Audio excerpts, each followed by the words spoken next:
Zoom lecture, a live stream lecture from us at the library, and also the second in Jonathan White's 2 special lectures marking Lenin's 150th, which obviously means a lot to the Marx Memorial Library, because we have historic ties to Lenin. Not only do we house a lot of his works, but we also have the office, I'm sure as many as you know, where he actually worked for a period when he was in exile in London. I'm Marianne, I'm the librarian at the Marx Memorial Library, and I'm here with Jonathan White, a Marx Memorial Library tutor, trade union official, and also he's also currently writing a book on historical materialism. He's written a lot on lots of other subjects as well. I'm sure many of you joined us last week when we heard about Lenin's State and Revolution, and this week's lecture is a follow-up which will look at the relevance of Lenin's works today and the challenges faced by the working class movement today.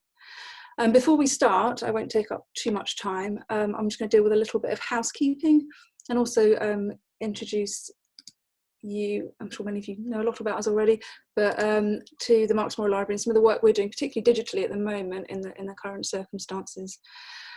So housekeeping wise, like last week, we'll hear from Jonathan, and then we'll pause back just before 8 so that we can all get the chance to clap for the NHS. So there'll be a brief hiatus. Then we'll come back for a Q&A. We'll be doing it in the usual way where hopefully you've worked out how to raise your hands on Zoom, but we'll also be, throughout the lecture, be hearing from people in chat. So that's another way where you'll be able to share your thoughts and ideas as we go ahead. You're obviously all on mute at the moment. We will unmute you during the Q&A. And we are asking people to keep their videos off, just because last time our first ever Zoom lecture was a bit tricky at the beginning because there were lots of cameras on and it affected the bandwidth. We'll be recording the lecture as well. And if you missed the last week's lecture, that's already on the Marx Memorial Library's website, so you can catch up and play back anything you've missed. And briefly on the Marx Memorial Library, as many of you probably know, we're a library and an education charity founded in 1933. We have phenomenal collections on the working class movement, including archives on the Spanish Civil War, on the Chartist and trade union movement, and we do a lot of varied education work, classes, lectures, work with the trade union movement, work with schools as well, and we're doing a lot of innovative things at the moment actually. With the lockdown, we've made a lot more of our collections available online. We've got an online course coming up starting on the 18th of May on trade union, class and power. And we've also got a couple more Zoom lectures coming up, one on a medic from the Spanish Civil War on the 28th of May, and another one from our Vice President, John McDonnell, on the 4th of June. So there's lots to keep busy with despite the lockdown. We are a charity and we do rely on our members and supporters. So also just to give a brief pitch, do take a look at joining. Members get a free copy of our annual journal and hear about all our education events first. And do sign up to our newsletter at the very least and find out what we're up to. I think that's probably enough from me. I'll just make sure that I've admitted everybody who's signed up. Yes.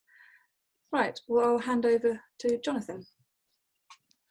Thank you very much, Marianne. I'm hoping I can be heard all right. Yes, and thanks everyone for joining us tonight.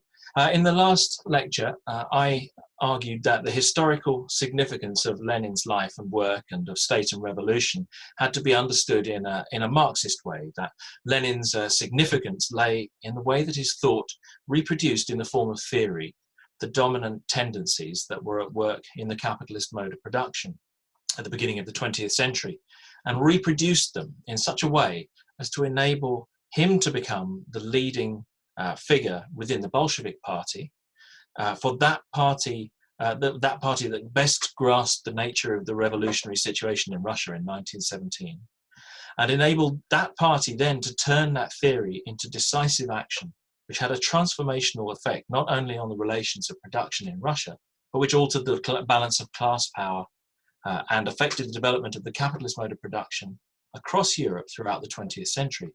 And I finished last week's lecture arguing at a fairly high level of abstraction, I suppose, that Lenin's contemporary significance lies not just in the historical legacy of his theory and practice, but in the fact that many of the economic and political tendencies and relations that lay at the heart of his analysis, although vastly developed, retained enough similarities to mean that his work, like Marx and Engels before it, is a vital part of any revolutionary practice today.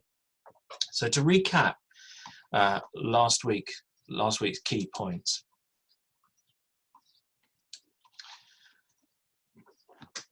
Multinationals and finance capital have developed the role of monopolies that lay at the heart of Lenin's analysis of imperialism and class alliances.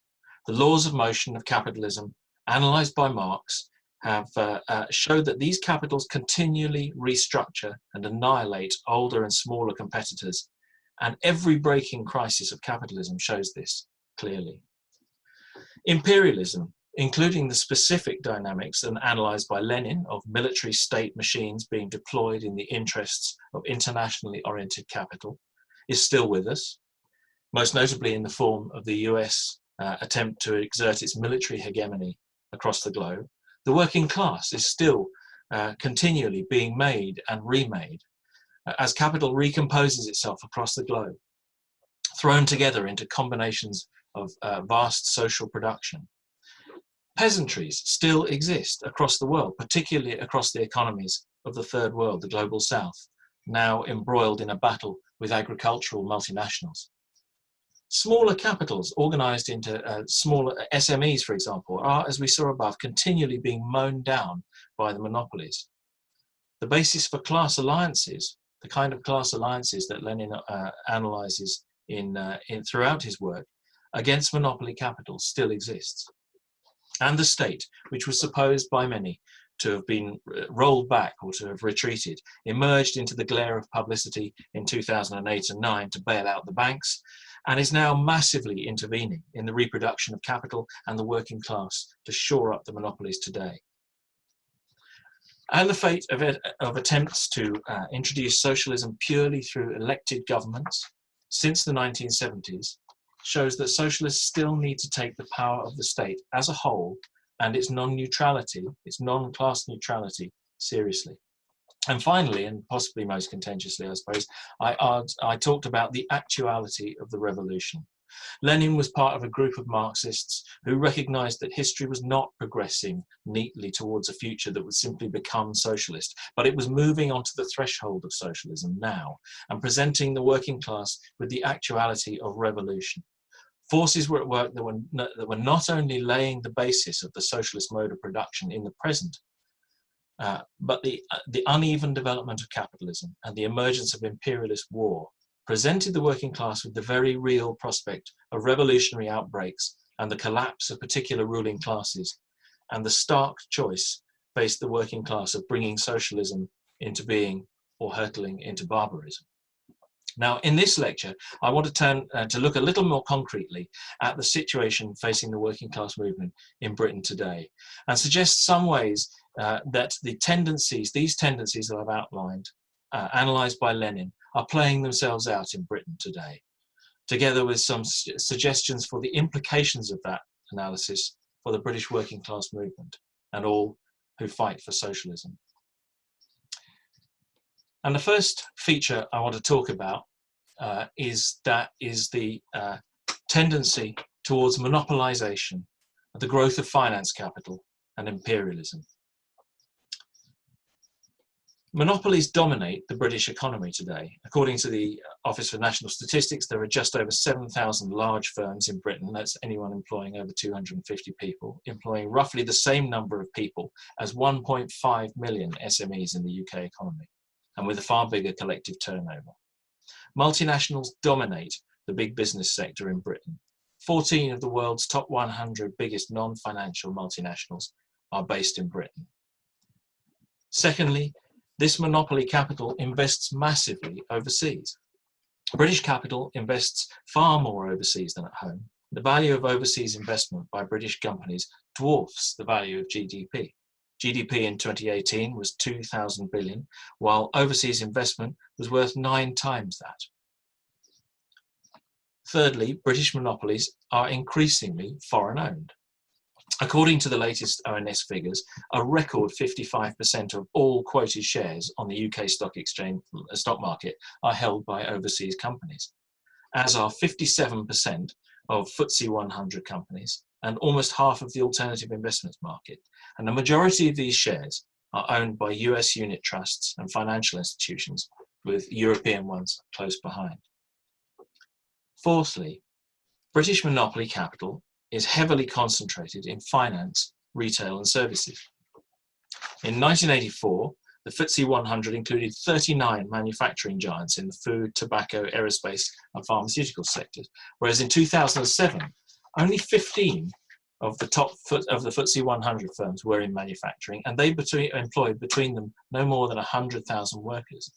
And instead, the FTSE 100 is now dominated by the big four retail banks, the big retailers and supermarkets, utilities firms and outsourcing companies. And finally, finance capital dominates British capitalism. Concentrated in the City of London, finance capital isn't just important in terms of the scale of its operations, it also dominates British-based monopolies and the wider capitalist class by shaping their behaviour. British capital invested abroad is no longer predominantly ownership of plants overseas, it's mainly investment in shares and bonds in overseas companies and financial institutions.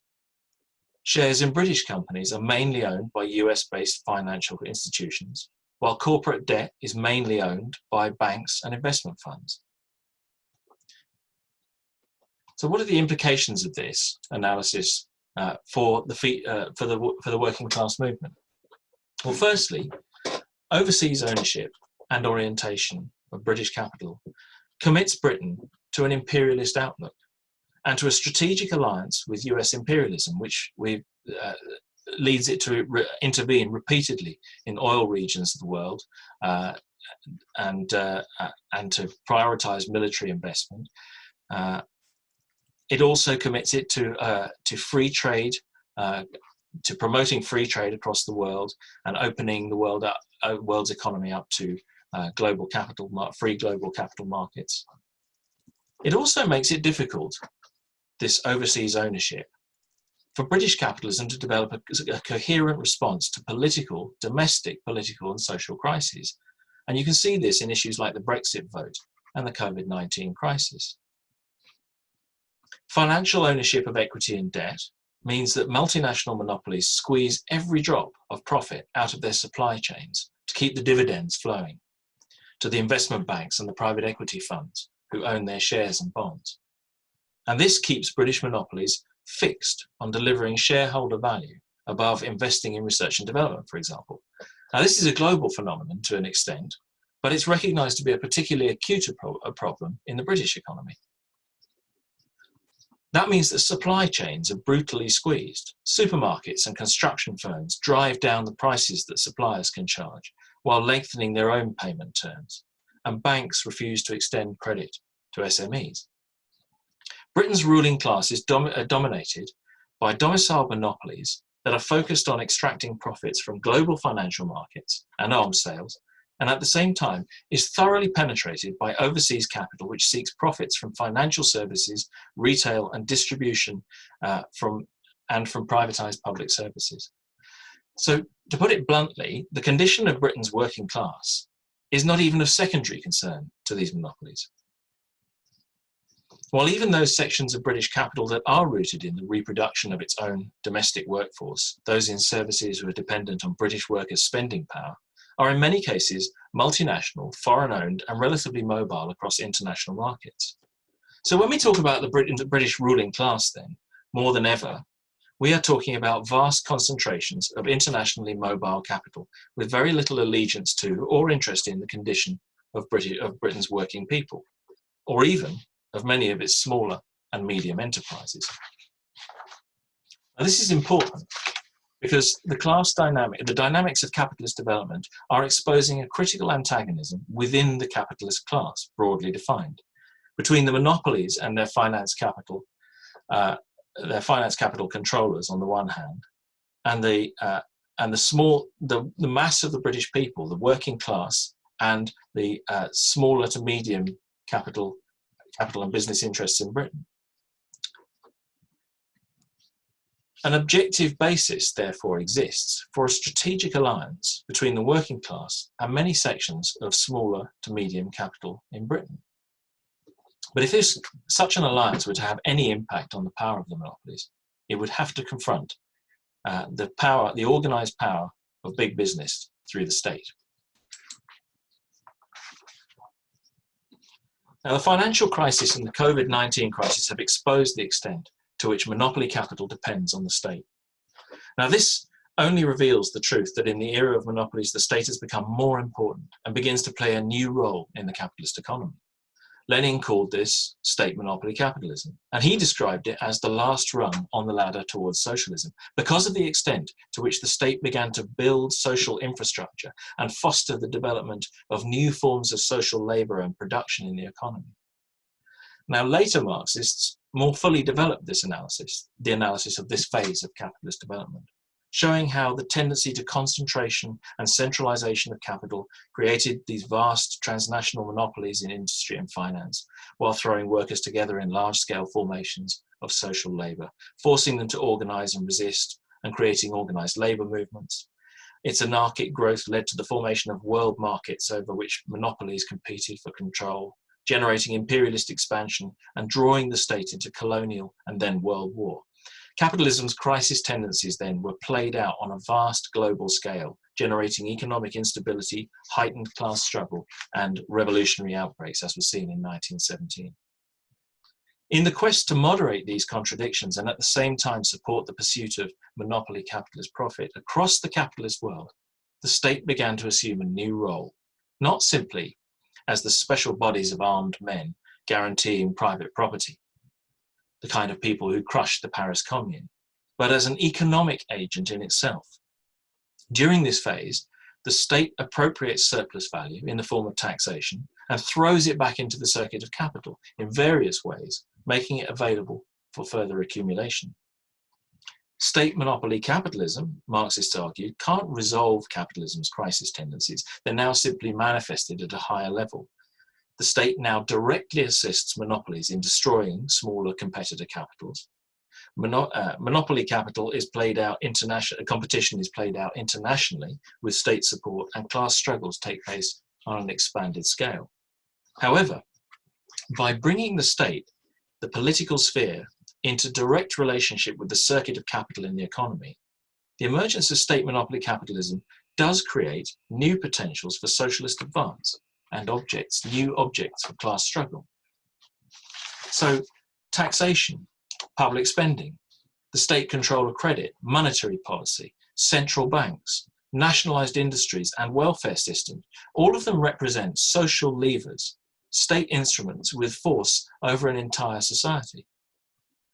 Now, these levers can obviously function for monopoly capital. They enable its reproduction and expansion. And importantly, they also form a basis for reformism within working class movements, which seeks to make them function more in the interests of working people while leaving the fundamental economic relationships from which they've arisen intact.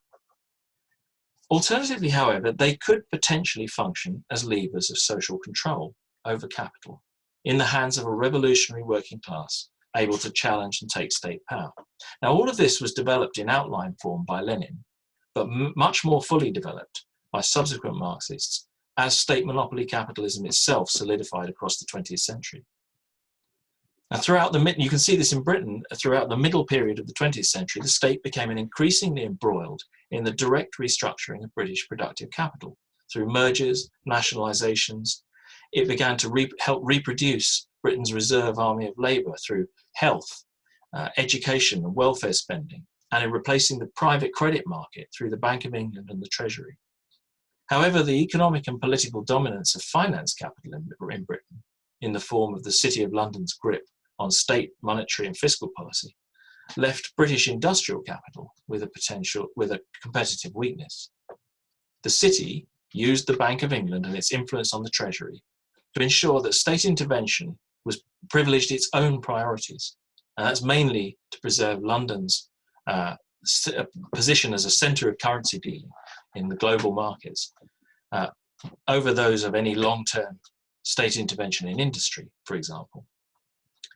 At the same time, Britain's stock market meant that there were always higher short-term profitable stocks for investors to put their money into that were much more attractive than the long-term lending to industrial capital that was an alternative for industry.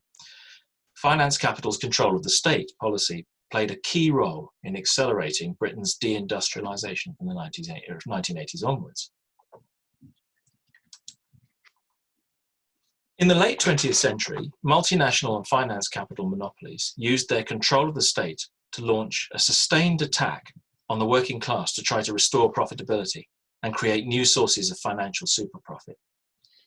Military power was used to try to ensure that British oil and arms companies benefited from their junior partner relationship with US capital.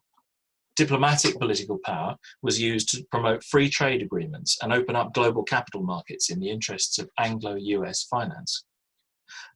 Mobilizing neoliberal ideology, finance capital in Britain secured the removal of capital and exchange controls, enabling the ballooning of overseas investment that we saw earlier.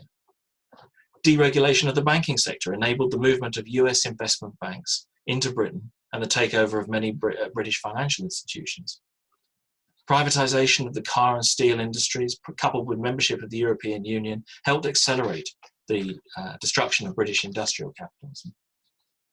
Attacks on the trade union movement helped shift the balance of power in the workplace and enabled the destruction of key militant union organisations.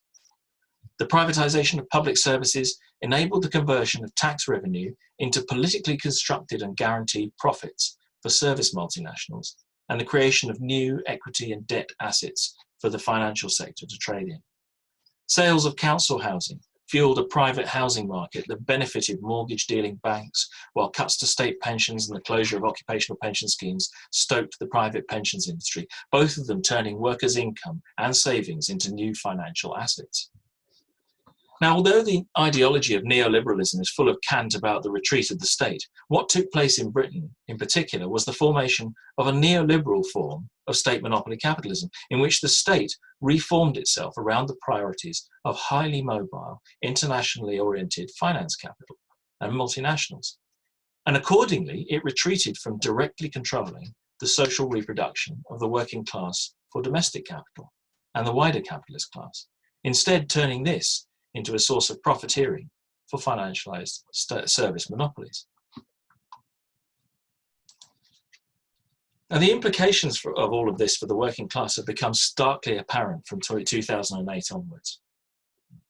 The fragility of the world economy, the stagnation of the British economy, the massive bailouts of the banking sector, the imposition of austerity policies, the further degradation of public services, the massacre of small businesses in the Great Recession, the growing inequality and child poverty, precarious work and underemployment.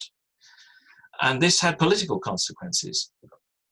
It's posed a real threat to the ruling class. However, narrowing the electoral base of traditional centre-right and moderate social democratic parties and producing a flight from the political centre.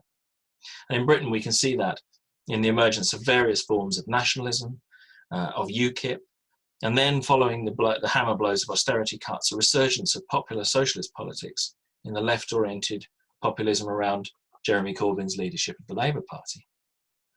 The Brexit vote revealed yet more fault lines in the ruling class political coalition and, of course, in the working class. And under Boris Johnson's leadership, a realignment within the political representatives of the ruling class was detectable even before COVID-19 struck, with the discussion about infrastructure investment and attempts to use the state to level up the left-behind regions.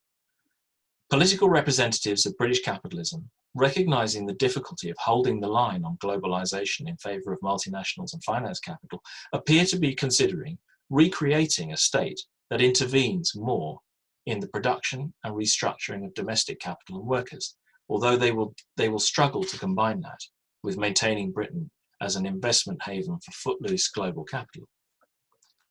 COVID-19 has, of course, put rocket boosters under these developments, with a huge mobilisation of public state power to shore up the monopolies and prevent complete social chaos. The point is that state monopoly capital is moving and changing again, and the working class and its allies need to understand and respond accordingly.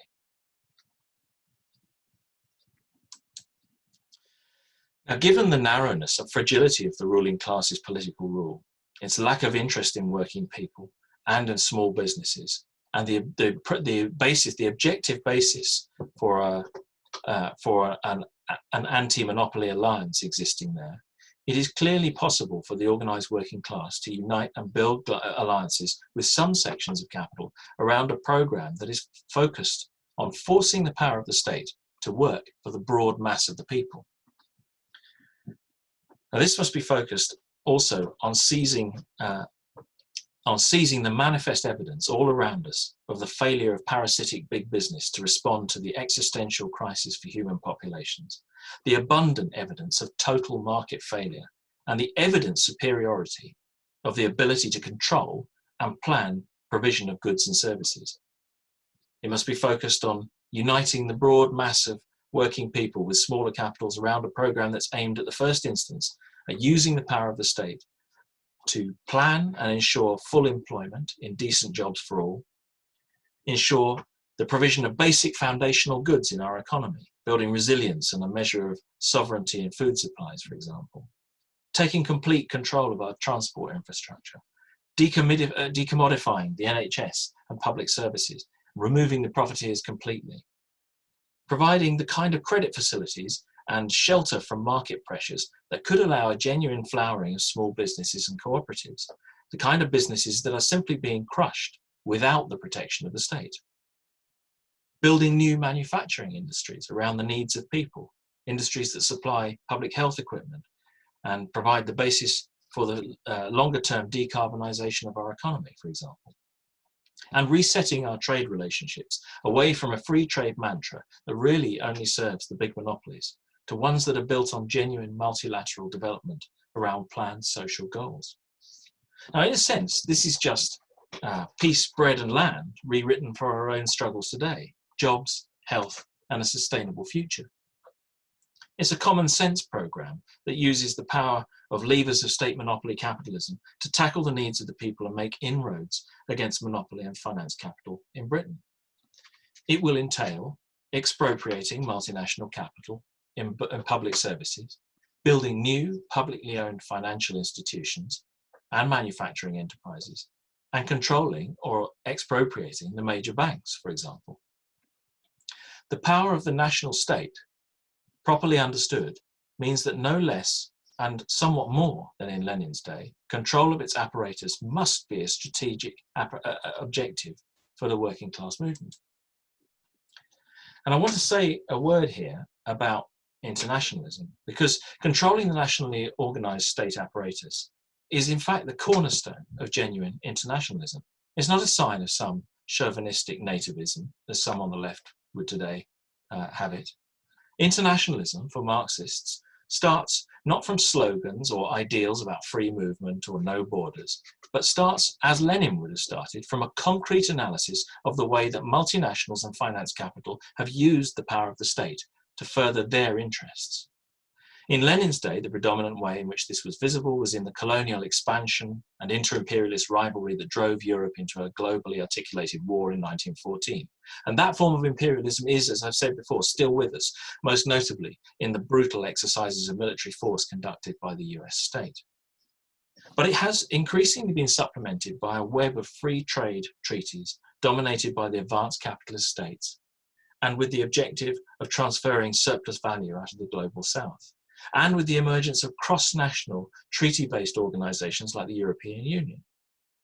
A key objective, more or less explicitly stated, of these latter developments is to provide markets within which monopolies can consolidate their power over the long term, insulated from the risks associated, and risks is the term they used, associated with the democratic organisations of national states. And this is the key point. Both capital and the working class are, of course, global phenomena. But for all that labour migration takes place, capital is and always will be more mobile. Movement of capital across the global economy is massive, and it takes place in time measured in seconds. Working classes are connected in production through international supply chains, yes, But workers live their lives in nationally articulated states, and the democratic institutions of these states, however wizened and stunted they have become, remain crucial sites in which political class struggle can take place, which is precisely why so much effort has gone into weakening them and subjecting them to trade treaties negotiated directly by the political representatives of big capital. Political class struggle to control the state and subject it to the interests of the people is the precondition of any genuine internationalism. It is national democratic state apparatuses, for example, that can take action to change the character of Britain's trading relationships with the world. It's the national state apparatus that can end our subservience to US imperialism, not just in political acts like refusing to follow them into a cataclysmic war, but undermining the material base of the relationship in the first place by weakening the economic importance of US finance capital within Britain's economy. Of course, one of the key theoretical insights of State and Revolution was the recognition that a socialist government would not be enough on its own to achieve any of this. The working class movement needs to understand and be ready to confront the organised power of the state as a whole. As a movement, we also have our own fund of experience to draw on now. Winning an election conducted on the terms of the capitalist state, even if it's achieved, is no guarantee of progress towards socialism, nor is it enough on its own to withstand the forces of counter-revolution organised within and outside the state. We only have to look at the coup in Chile, the failure of the Socialist Communist Coalition in France elected in 1981, the rolling back of the pink tide in Latin America, and the collapse of the Syriza's government in Greece, all of which have their own specific lessons to teach us and need to be studied properly. But they do all demonstrate the difficulties faced by elected left governments, which have more or less explicitly sought to abide by the rules of liberal democracy. In addition, our own European history of the rolling back of social democratic advances from the post-war period shows us the fragility of the achievements of reformist governments. As I said last week, the only examples in our world history of sustained advances that laid down socialist relations of production, however flawed and undoubtedly with terrible cost, are those of the Soviet Union, Eastern Europe, China, and parts of Southeast Asia. And in each of these, the working class and its political representatives achieved the leading position in society through their domination of the state. These were, and to some extent some still are, to a great extent some still are, revolutionary dictatorships of the proletariat, in the sense that Marx and Lenin used that term. Socialist movements today have a huge fund of experience to draw on, to reinforce Lenin's basic point that the working class movement has no option but to consider how and when the challenge to the organised power of the state is to be made. A government elected to deliver the kind of programme I sketched out above, an anti-monopoly programme, would quickly run into resistance from monopoly capital, both within and outside the state apparatus. From the monopoly-controlled media, from the civil service, penetrated as it is by the personnel, ideology and worldview of monopoly capital, from the police and from the military. And we saw intimations of all of this in the run-up to the 2019 general election, with big businesses briefing that they were considering capital flight and a run on the pound, with unsourced briefings from civil servants about their concerns about a Labour government led by Corbyn, with generals making explicit political statements on behalf, supposedly on behalf of the military. There was perhaps, understandably, very little discussion of what measures would be necessary to counter this in 2019, but there can't be any excuse for it now. Even attempting to deliver a transitional anti-monopoly programme would need measures to create new democratic pressures on various organs of the state apparatus, measures that represent germinal forms of the kind of breaking up of the state that Lenin argues so forcefully for throughout State and Revolution. It would include things like the replacement and election of senior civil servants, the democratization of the army and police forces, and the revitalization of local government, and so on. But the biggest weakness of the working class challenge mounted by the Labour Party under Jeremy Corbyn was the absence and weakness of mass pressure from an organised working class. In 1974, Labour was elected on a manifesto that, at least in theory, committed it to an irreversible shift in power from big business to working people. And it won against a backdrop of militant industrial wage struggles, against attempts to make working people carry the costs of a capitalist crisis, of political general strike action, and work-ins against plant closures. For the Communist Party at this time, this was not merely a backdrop to democratic politics. Militant workplace struggle was seen to bring people to an understanding of the state's role in protecting and promoting big business, and to generate an understanding of the need for public ownership and an alternative economic and political strategy. Workplace struggles were seen to be vital in building support for the left in Labour, and a left-led Labour government would in turn enable the further growth of working class organisations. Now, while the more recent left challenge within the Labour Party certainly drew on a measure of mass pressure in the form of the recent campaigns against austerity cuts and imperialist war, the challenge was understood largely as getting a Labour government elected, not of waging a multifaceted and mutually reinforcing struggle that embraced democratic institutions, workplaces, and communities. Now, the problems we face now in building a united, fighting working class are well known and understood. The number of union members, for example, has fallen from over 13 million in 1979 to around 6.5 million now. Collective bargaining coverage has similarly collapsed, and now heavily concentrated within the public sector, where organisation is somewhat easier. Unions operate within a tightening cage of state control that hampers both the ability to take effective strike action and the devotion of large-scale resources to intensive greenfield organising. Anti-trade union laws have led to a fall in large-scale public sector strike action. However, the working class is still there, in large concentrations of social labour, which can be organised at the point of production, in hospitals and healthcare, in education, in transport and logistics, and, crucially, in retail and distribution. Workers are thrown together in large-scale and complex labour organisations.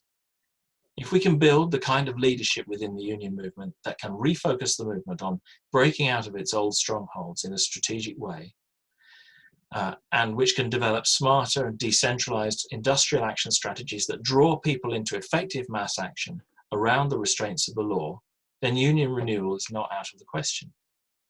Added to which, the COVID-19 crisis has propelled unions into an interesting and different position in relation to government, and as government and industries reel at the challenges of dealing with the virus. And there are opportunities here too. Secondly, the degradation of public services and the social infrastructure under the corrosive influence of neoliberal reform and years of austerity cuts provides opportunities for working class organisation. During the years of austerity cuts, campaigns in defence of public services grew up across Britain. They were often concentrated in the big metropolitan centres where Labour was already politically strong, but they provided a valuable function in drawing people into localised struggles around public services. In the current crisis, mutual aid groups have emerged across Britain, organised often down to street level, mobilising volunteers to try to ensure that isolated and affected families are not forgotten and are looked after. These may be fleeting, they may not last, they're unevenly distributed, and there's no reason why, if they did last, they or the impulses they embody couldn't be co-opted by the ruling class as the contours of British state monopoly capitalism shift. But they are nevertheless a nascent form of working class self-organisation in our communities, based on struggles to defend and improve people's living standards. In the unions, in the community campaign organisations and the mutual aid groups, surely the task of socialists is to be in there, working to make them succeed, promoting the reorganisation of the class, and beginning the work of pointing the finger clearly at the barbaric economic system and those monopolies who benefit most from it. And the task of socialists must surely also be to work to build the necessary alliances to politically isolate the monopolies and finance capital. And this can be hard for many socialists, used to an instinctive distrust of business lobbies, for example. And it's important not to fetishize the small and the local, the cooperative and the mutual, as though promoting them in themselves is a form of socialism, because it isn't. But a program that united these interests against the monopolies and finance capital would be in the direct and immediate interests of the mass of people in Britain and would improve their lives. And strategically, it's vital to see the opportunities to divide the capitalist class and drive a wedge between the monopolies and smaller businesses that are being massacred in this crisis as surely as they were by the financial crisis. And finally, the task of socialists is to study the history of our movement, not as a dead heritage, but as a history from which we have emerged and to which we are still connected. When Lenin wrote State and Revolution in 1917, he looked at the revolutions of 1905 and the brief life of the Paris Commune as the wealth of experience of the working class on which he had to draw. And as I said in the last lecture, we have a wealth of experience that stretches back to 1917 to draw on. We need to ensure that our movement does not dismiss that history with stale platitudes, glib insults, and a language which is stolen from the bourgeoisie. In this lecture, I've tried to show that Lenin's revolutionary life and his theoretical work, the key concepts and his Marxist and analytical approach are of enduring value to us today. Because much of the material reality we struggle to analyse, understand and control is rooted in developments within capitalism that were taking place in 1917. Much is different, to be sure, but much is similar, and we stand no less surely on the threshold of a new, higher mode of production. And socialism continues, as Lenin said, to stare at us from all of the windows of modern capitalism. And the alternative is still barbarism. Thank you very much. Thank you very much, Jonathan, for that fascinating exploration of how Lenin can help us better understand capitalism today and what next. I mean, there's so many discussion points from particularly the material you covered on the crisis today and how we can learn from activities going on in the labour movement today as well. We're a few minutes early before our break for clapping the NHS. Do we want to take a question now, Jonathan, or shall we? What do you think? Well, shall we take one question now and then break and come back? Yeah, let's do that. Okay. Right. Well, I've got Hector here, so I'm just going to unmute Hector. Hi, thank you. That was very interesting. I have a couple of questions, I suppose, especially on your take on what the movement or what the immediate tasks are for socialists in Britain today. It seems to me that your argument really is that the most we can hope for is collaboration of small and medium business.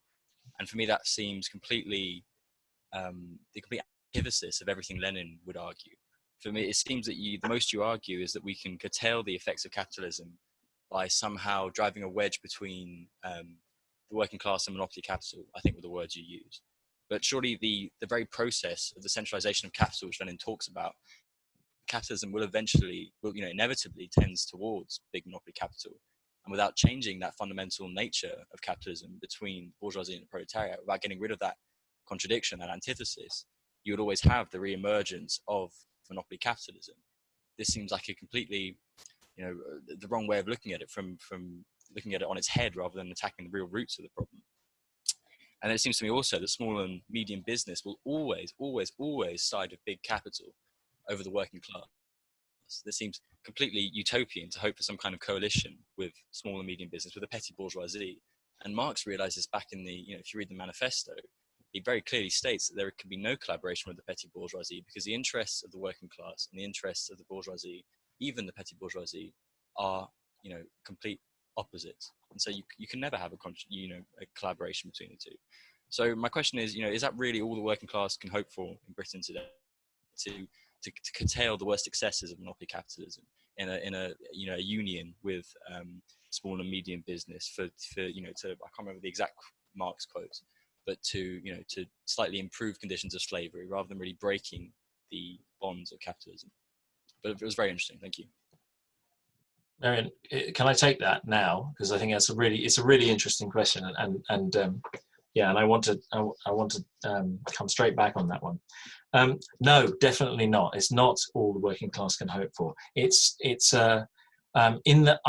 absolutely right. In my talk, I've concentrated very heavily on that, on the potential for the potential for an alliance against monopoly capital, and on the potential for at least creating an alliance with sections of small and medium enterprises against monopolies. That is all. That is I suppose an analysis of what the first steps might be in wresting power from something which is concretely, from the concrete reality is that the state does not anymore. The state represents all of the capitalist class to an extent, in the way that it is the general committee of the bourgeoisie. That's true, as Marx said. But concretely, what has happened within the capitalist class is that it has become is that economic power within that class, economic and state power, has become heavily concentrated on multinationals and monopolies. And that, there are what I was trying to unpick there is that there is an alliance, a potential for an alliance between small businesses in Britain and the working class. And remember also that many small businesses, the point of demarcation between the working class and small businesses is in fact extremely grey and highly mobile in any case. But the potential exists for an alliance with sections of those people in a similar way to the way in which Lenin argued that there was the potential for an alliance between the proletariat and the peasantry. And he didn't have any illusions about what had to happen eventually if you were going to build socialist relations of production, what had to happen to the peasantry. But he also had no illusions that revolution wasn't anything but an epochal process. And to get it going, you had to seize power from the monopolies, from the big businesses, through and begin to expropriate capital through an alliance with the peasantry. What I'm suggesting here, and what I think many Marxists have argued here before, is that the potential exists to make a start in expropriating the capitalist class by attacking the capitalist class in its weakest point, which is the overweening power of monopolies, which through the very same dynamics of capitalist development that Marx analyzes, is constantly annihilating smaller businesses and older capitals. That creates the material basis for an alliance which gets a revolutionary process started. Then the task is, then how do you build and solidify socialist relations of production and build your own support base so that you begin to replace modes of petty production and smaller businesses and capitals with more socialist relationships. So I think it is rooted in Marxism. I think it's a start, but it's nothing more than a start. How do you begin a process of wresting power away from the people who actually wield it, overwhelmingly, state power away from the people who wield it? But it's a very good question that goes right to the heart of things. So thank you for that. I hope that's a beginning of an answer. But if it's not, we can continue that one at length, either a bit after the NHS clap, or you can take that one onto the Facebook page and we can discuss it in the Facebook group that we run, which I should have moved on to the last slide of. We have a discussion group based on the themes of these lectures, where it would be good to thrash this out in a bit more detail. Marion, how are we doing for time? Time-wise, we've got 5 minutes, but we should probably break very soon, I think. Actually, Marion, one thing, I will say one other thing, which is that it's not, I don't think it would be right to call it utopian, to say that it is not possible to have these alliances. I think there are plenty of examples, actually, of where this has happened in practice. And I'll give you one example that which is the UCS work-in 1971, in which an alliance was forged between sections of the working class and regionally organising that work-in and regionally based capital against monopoly capital in the form of Scottish big business and its allies in the British state, that was able to precisely drive a wedge through the capitalist class and save those shipyards. And that analysis is, I mean, analysis is developed in great detail and with great theoretical sophistication by Charles Wolfson and John Foster in their book on the politics of the UCS working. I really recommend it, because that's a really good analysis of the potentials for exactly the kind of alliance that I'm talking about. But there will be others. Great. Well, shall we take a brief break? Please do keep sharing this on chat, because I think when we come back, a few of the really interesting elements that have been brought out in the last few minutes. Great. Okay. Right. Okay. We'll come back in just in a few minutes. Great.